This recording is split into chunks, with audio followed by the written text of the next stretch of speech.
इस गुरुवार और शिष्य ने हिंदू धर्म को मिट जाने से बचाया था। ऋग्वेद आदि के आधार पर जिन लोगों ने चर्म कर्म का अर्थ चमार जाति से लगाया वे गलत है और त्रुटिपूर्ण है, क्योंकि चर्मकार का आशय चमड़े का कार्य करने वाला होता है, न कि इसका अर्थ चमार जाति से है। क्योंकि जब तक मुसलमान भारत में नहीं आए तब तक तो चमड़ा ही हिंदुस्तान में नहीं था। संत रैदास जी को अनुमान हो गया था कि मुसलमान हिंदुओं को मांच पीट कर अब धर्म परिवर्तन कराने वाले हैं और इसीलिए शायद संत रैदास जी को मुस्लिम शासक ने पकड़कर जेल में डाल दिया था। वहीं दूसरी तरफ महाराणा सांगा भी हिंदू धर्म की रक्षा के लिए युद्ध लड़ रहे थे। वैसे सांगा ने ही बोला था कि गुरुवार से सभी उसकी जात नहीं पूछी जाती है, बल्कि गुरुवार से बस ज्ञान लिया जाता है।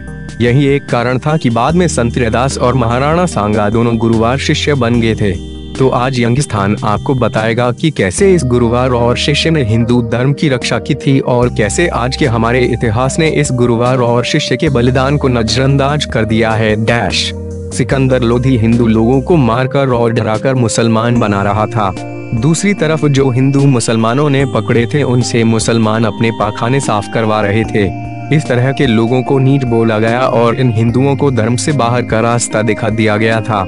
तो यह लोग जो हिंदू धर्म से निकाल दिए गए थे, इनके मुसलमान बनने के चांस काफी अधिक थे। तो यह लोग मुसलमान ना बने, इसलिए संत रैदास जी ने अपना एक अलग संप्रदाय बना लिया था। अब सिकंदर लोधी ने संत रैदास को इसलिए जेल में डाला था, वे हिंदू धर्म को मिटने से बचा रहे थे। संत रैदास जी को जेल से निकालने के लिए एक बड़ा आंदोलन हुआ था। लोधी संत रैदास जी को पैसा तक दे रहा था ताकि वे खुद मुसलमान बन जाएं।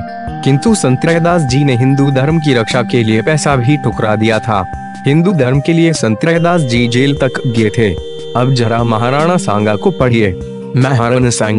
महाराणा सांगा का पूरा ही जीवन युद्ध भूमि में बीता था। गुजरात के सुल्तान ने इंदौर के स्वामी रायमल राठौड़ को हटाकर ईडर पर कब्जा कर लिया था। राणा सांगा रायमल की सहायता के लिए गए और सुल्तान निजामुल मुल्क को युद्ध में हराया था। दिल्ली के सुल्तान इब्राहिम लोदी को इन्होंने धूल में मिला दिया था। महाराणा सांगा को खबर हो गई थी कि अब भारत पर विदेशी मुस्लिम शासक कब्जा करने लगे हैं। वह चाहते थे कि देश को इस विदेशी खून से मुक्ति दिलाई जाए, किंतु अन्य राजा महाराणा सांगा की बात को समझ नहीं पाए थे। महाराणा सांगा को संत रैदास जी की खबर लगी और तब यह राजा रैदास जी के पास पहुंचा था। तब महाराणा सांगा ने रैदास जी को अपना गुरुवार बनाया था। जब सांगा ने गुरुवार रैदास जी का इतना संघर्ष जाना तो वे खुद से रैदास जी के पास गए थे और इनको अपना गुरुवार बनाया था। संत रैदास जी को सांगा अपने राज्य मेवाड़ में ले जाना चाहता था। प्रारंभ में रैदास जी इस बात को मान नहीं रहे थे, किंतु अंत में सांगा ने भी राजपाट छोड़ने की बात बोल दी थी। संत समझ गए थे कि वह मेरे बिना अपने राज्य मेवाड़ नहीं जाएगा। तो संत रैदास जी अंत तक अपने शिष्य के साथ मेवाड़ रहे थे। इस प्रकार गुरुवार और शिष्य की इस जोड़ी ने हिंदू धर्म के लिए बड़ी बड़ी लड़ाई लड़ी है। असल में उस दौर में हिंदू धर्म का पताका लहराने वाले यही तो योद्धा थे। लेकिन आज का भारत संत रैदास जी और महाराणा सांगा के असली इतिहास को भूल गया है। इससे दुख भरी बात हिंदू धर्म के लिए कुछ और नहीं हो सकती है।